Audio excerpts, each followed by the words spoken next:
Assalamualaikum warahmatullahi wabarakatuh. Apa kabar teman-teman? Selamat berjumpa kembali dalam video pembelajaran TTL Indonesia.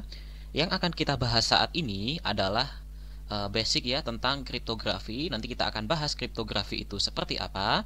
Kemudian kita akan juga kenalkan dengan bahasa buatan serta variasi-variasi soal tentang logika ya. Ini kita persiapkan untuk subtes penalaran umum UTBK.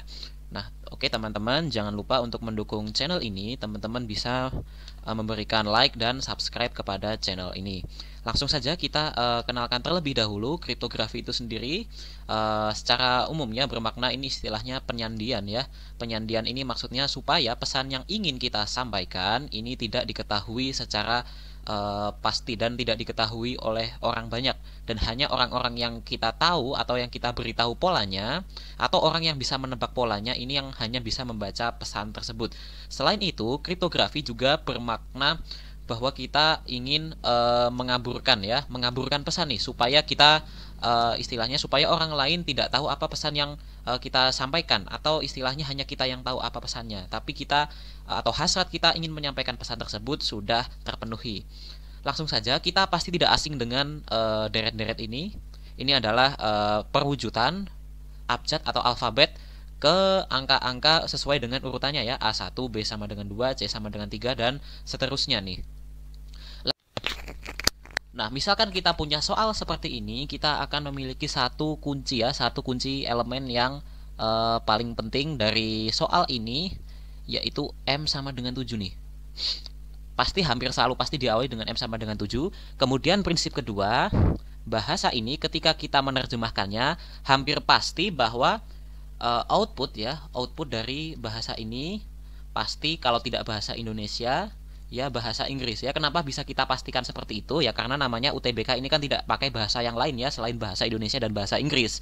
Sehingga output dari kalimat yang panjang ini kalau kita terjemahkan pasti keluarnya bahasa Indonesia atau bahasa Inggris ya.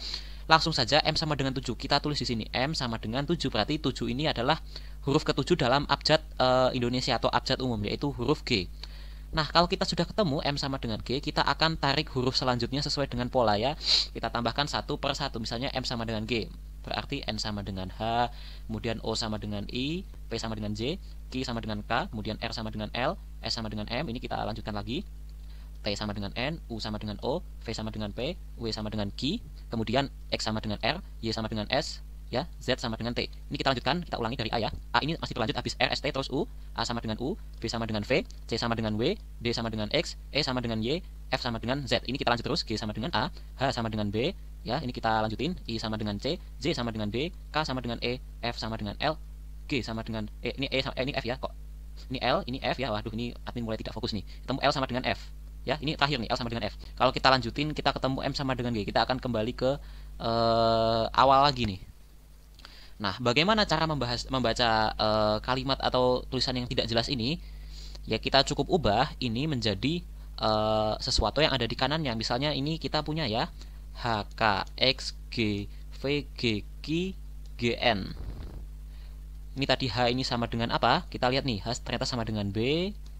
Kemudian K sama dengan E, X sama dengan R ya, G sama dengan A, V sama dengan apa nih? P, G sama dengan A, Q sama dengan apa nih? K, G tadi sama dengan A, N ini sama dengan H. Nah, kita dapat sesuatu yang bagus nih. Kita dapat berapakah?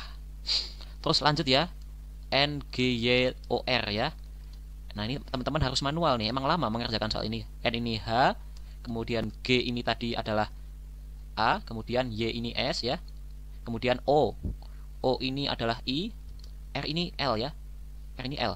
Oh, udah mulai bagus nih katanya. Berapakah hasil ZOMG ya? ZOMG. Z ini tadi T, O ini tadi I, M ini adalah G, dan G ini adalah A ya. Berapakah hasil 3 apa nih? JOGA XGTMC. Ya, ini kalau kelamaan boleh dilewatin aja ya. J ini kita terjemahkan menjadi apa nih? D ya. D. O ini jadi I. G ini jadi mana nih? G. Ya. Ini Q ya. Q ini jadi K. Kemudian A ini jadi U, X ini jadi R, G ini tadi A, T sama dengan apa ini tadi? N, M ini sama dengan G, C sama dengan I. Berarti berapakah hasil 3 dikurangi? Nah, ini satu kata lagi. Y get Z, Y G Z A. Y ini S, G ini A, Z ini tadi T, dan A ini sama dengan apa nih tadi? U. Nah, berapakah hasil 3 dikurangi 1? Berapa? 2 kan? Nah, 2 ini kan ada 3 digit kan, teman-teman nggak usah susah-susah menerjemahkan lagi. Teman-teman akan temukan jawabannya yang ini, do ya. Ini kalau kita terjemahin pasti jawabannya 2 ya. J ini tadi adalah J ini D, kemudian A ini U, D, U, G ini A. Ya, seperti itu mengerjakannya. Emang kita perlu waktu yang sangat lama untuk mengerjakan soal ini. Kemudian untuk contoh soal kedua, ini kita mempunyai sebuah kode ya. Kode ini akan memiliki keterkaitan dengan artinya ya, pasti kalau tidak bahasa Indonesia ya pasti bahasa Inggris ya. Ini sekarang kita akan punya dalam bahasa Indonesia. Kita akan tarik keterkaitan antara SZXLCSA menuju ke kata mutiara ya. Nah, apa kira-kira keterkaitan antara ini dengan ini? Ini mudah ya. Ini kita cukup cari aja selisih dari huruf M sampai S nih. Kita naikkan. Dari huruf M menuju S harus kita naikkan berapa nih? N, O, P, Q, R, S ya. Berarti ternyata kita naikkan 6 huruf nih. Kemudian dari U sampai Z kita naikkan berapa huruf? F, W, X, Y, Z. Ternyata kita naikkan 5 huruf. X sampai T ini berarti U, V, W, X. Naik 4 huruf. I sampai L ternyata J, K, L naiknya 3 huruf ya. Ini otomatis naiknya akan berpola ya. 6, 5, 4, 3, 2, 1, 0 ya. Kayak gitu ya. Nah, maka dengan cara yang sama kata simpati akan kita terjemahkan pula dengan cara yang sama. Akan menjadi huruf apa? Nah, kita akan gunakan pola yang sama ini. Ini kita naikkan plus 6, plus 5, 4, 3, 2, 1, 0. Nah, kayak gitu aja. S ditambah 6 huruf sesudahnya itu apa? T, U, V, W, X, Y. Huruf Y. Kemudian I. I dinaikkan 5 huruf. J, K, L, M, N. Ternyata N. Dan seterusnya, M nanti naik 4 huruf, P naik 3 huruf, A naik 2 huruf, T naik 1 huruf, O naik 0 huruf. Ternyata udah ada pilihan jawabannya teman-teman. Jawabannya yang A. Otomatis ya, kita tidak usah mencari repot-repot sampai selesai. Kita cukup analisis pilihan jawabannya ada yang sudah mirip nggak di option A, B, C, D, atau E. Lanjut ya. Ini cara cepat aja. Kalau kamu mau pengen yang lama-lama dan ingin terlena dan mengerjakan sampai belakang juga tidak masalah. Kemudian kita punya deret huruf nih, D, A, A, E, G, C, C, F, J, E, E, G, titik, titik, titik, P, I, I, I. Nah, ini urutan yang mampu mengisi deret di atas adalah apa?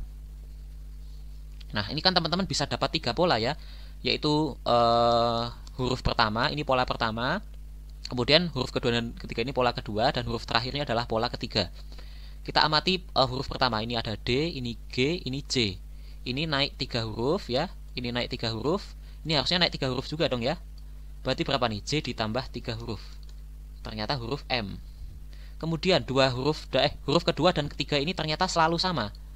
Dari A ya, AA, CC, EE, pasti selanjutnya huruf GG ya.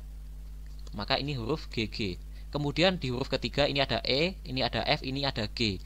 Ini pasti di huruf terakhir pasti ada huruf H. Kita dapat MGGH. Nah, kayak gitu aja. Jawabannya mana? Jawabannya yang C ya. Ya, ini tanpa unsur kesengajaan. Ini yang jawabannya yang lain teman-teman ternyata salah nih. Teman-teman hanya perlu melihat dari jawaban atau translate huruf pertama nih. Simple ya. Kemudian contoh soal keempat ini makin sulit ini. Wah, gimana nih? Jika 4 sama dengan UBQNF dan 6 sama dengan NBOF, tentukan VUBT. Sayangnya teman-teman di sini harus mengkonversi VUBT ini menjadi sebuah operasi matematika. Wah, gimana ini? Langsung saja kita akan terjemahkan UBQNF. Teman-teman ada yang menarik nggak dari UBQNF ya? Coba sekarang kita terjemahkan ke dalam bahasa Indonesia ya, maupun ke dalam bahasa Inggris nih. 4 ini kan bahasa Indonesianya kan EMPAT ya. Kalau bahasa Inggris 4. Kira-kira lebih visible mana nih diterjemahkan ke dalam bahasa Indonesia atau Inggris nih ya? Kita lihat ada berapa karakter di sini. ternyata ada 5 karakter atau 5 huruf. Berarti insya Allah ya, insya Allah kita akan pergunakan bahasa Indonesia. Jadi UBGNF ini pasti akan kita terjemahkan sebagai 4. EMPAT. Yang jadi masalah bagaimana kita menerjemahkan huruf-huruf ini. Kita amati dulu apakah kira-kira ada penambahan atau pengurangan huruf yang konsisten atau teratur ya, antara E dengan U ya, E dengan U, B dengan M, P dengan Q, N dengan A, F dengan T. Kita lihat ini secara kasat mata aja, ini ada huruf P, ini ada huruf Q, kan selisihnya 1 ya. Di sini A dengan N ini selisihnya ternyata agak banyak. Kemudian M dengan B ini selisihnya juga agak banyak ya.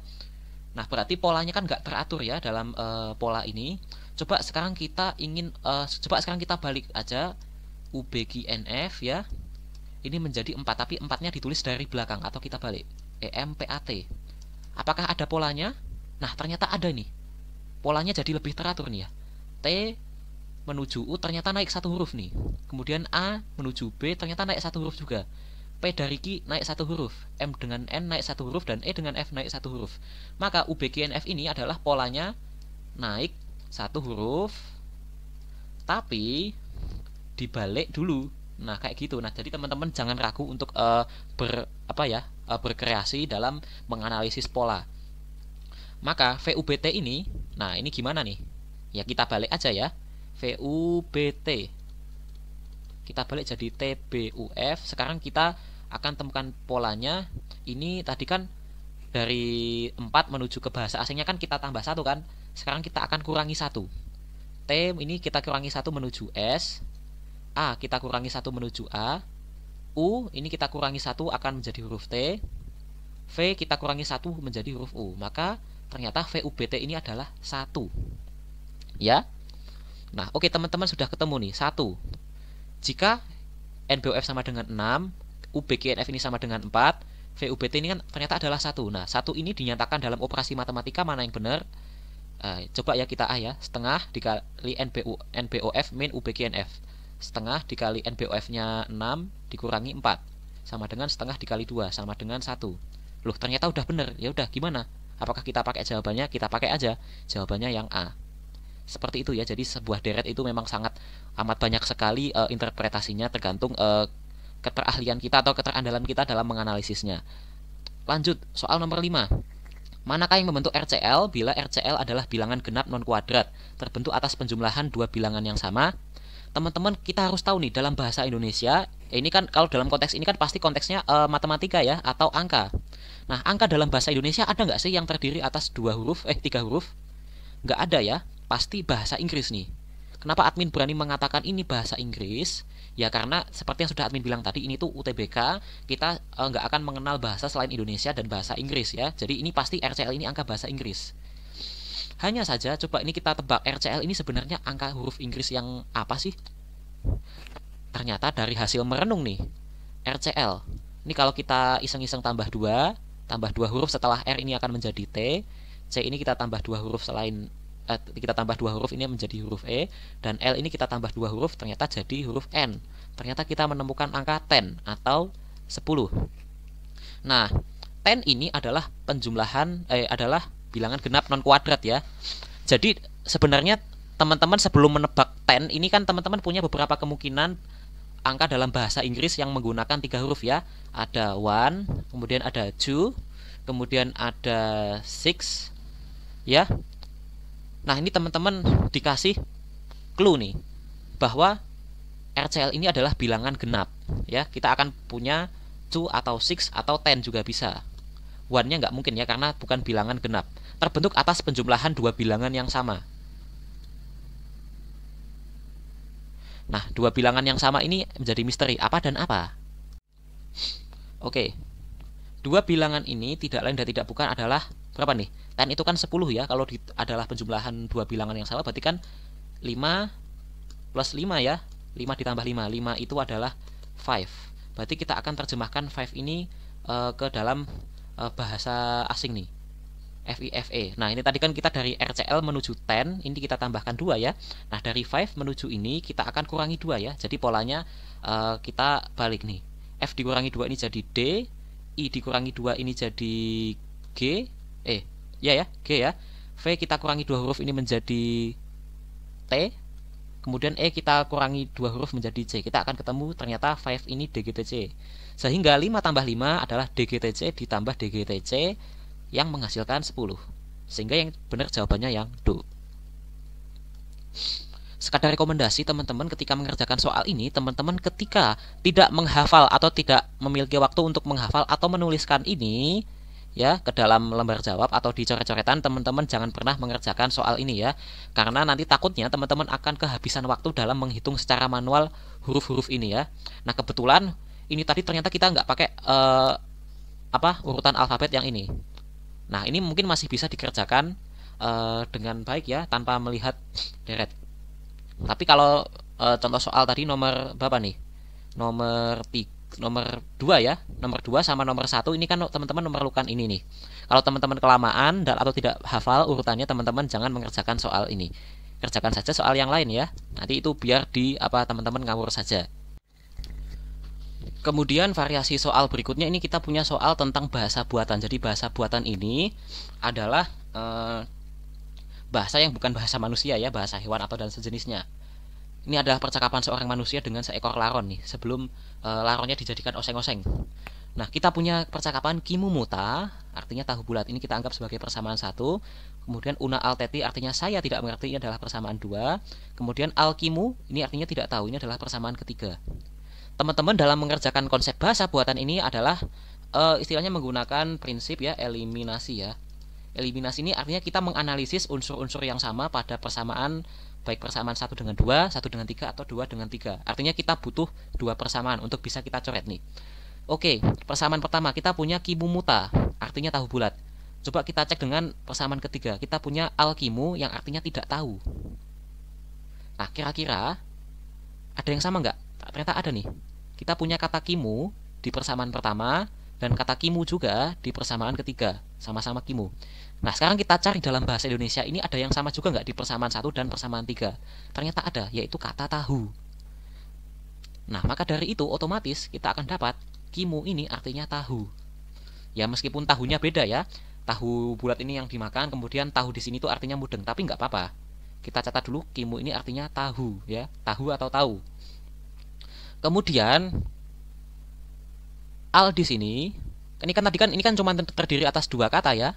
Alkimu artinya tidak tahu, berarti otomatis al ini artinya tidak. Kita catat aja ya, al ini artinya tidak. Kemudian teman-teman langsung lihat ke persamaan kedua, di sini ada kata al. Ternyata artinya tidak ya. Ini kita coret, ini kita coret. Berarti kita dapat una teti artinya saya mengerti. Maka dari sini kita akan dapat una itu saya dan teti artinya mengerti. Nah, sekarang pertanyaannya bagaimana menyatakan tahukah saya dalam bahasa laron? Yang jelas teman-teman harus lihat dulu ya. Yang kita sudah fix ini kan artinya kimu, artinya tahu. Berarti kita harus lihat mana option yang memuat kata kimu nih. Ini kita coret karena tidak memuat kata kimu ya. Kemudian kita coret lagi nih. Kita coret yang tidak mengandung kata kimu. Ini kita coret ya. Kemudian ini kita coret juga. Tersisa kimu-kimu dan kimuna. Kimuna ya, berarti kan kimu sama una ya. Kimu ini tadi artinya tahu, una ini artinya saya. Berarti tahukah saya? Berarti kita translate sebagai kimuna. Kalau kimu-kimu ini sebenarnya nggak mungkin juga ya. Kimu-kimu ini kan artinya berarti tahu-tahu. Berarti bukan sesuai dengan yang kita tanyakan. Kemudian soal nomor 7 nih. Ceritanya ini ada orang habis UTBK, kemudian ngelantur dan menciptakan bahasa sendiri nih. Buah duku artinya hakuse. Oleh-oleh sama dengan HCK, kemudian duku matang sama dengan kusezen. Manakah yang berarti tangan matang? Lah ini kok nggak jelas nih, kok tangan matang. Tangan matang tuh maksudnya kayak gimana ya? Namanya juga ngelantur ya habis UTBK. Berarti dia bingung nih membuat istilah-istilah yang tidak jelas. Langsung saja nih. Buah duku, duku matang nih. Ini persamaan 1, persamaan 3. Ada yang sama? Ternyata ada. Di sini ada duku, di sini ada duku. Di sini ada kuse, di sini ada kuse. Maka kita langsung temukan bahwa duku sama dengan kuse. Ini bukan bahasa Jepang ya, ini bahasa ngelantur ya. Ini seakan-akan bahasa Jepang ini. Kemudian oleh-oleh sama dengan HCK. Oleh-oleh kan ini kan sebenarnya adalah suatu vocabulary yang asing ya.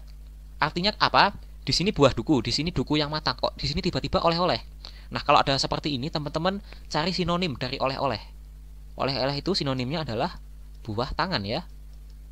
Nah, teman-teman akhirnya bisa temukan nih. Kita akan substitusi atau eliminasi persamaan 1 dengan persamaan 2. Ya.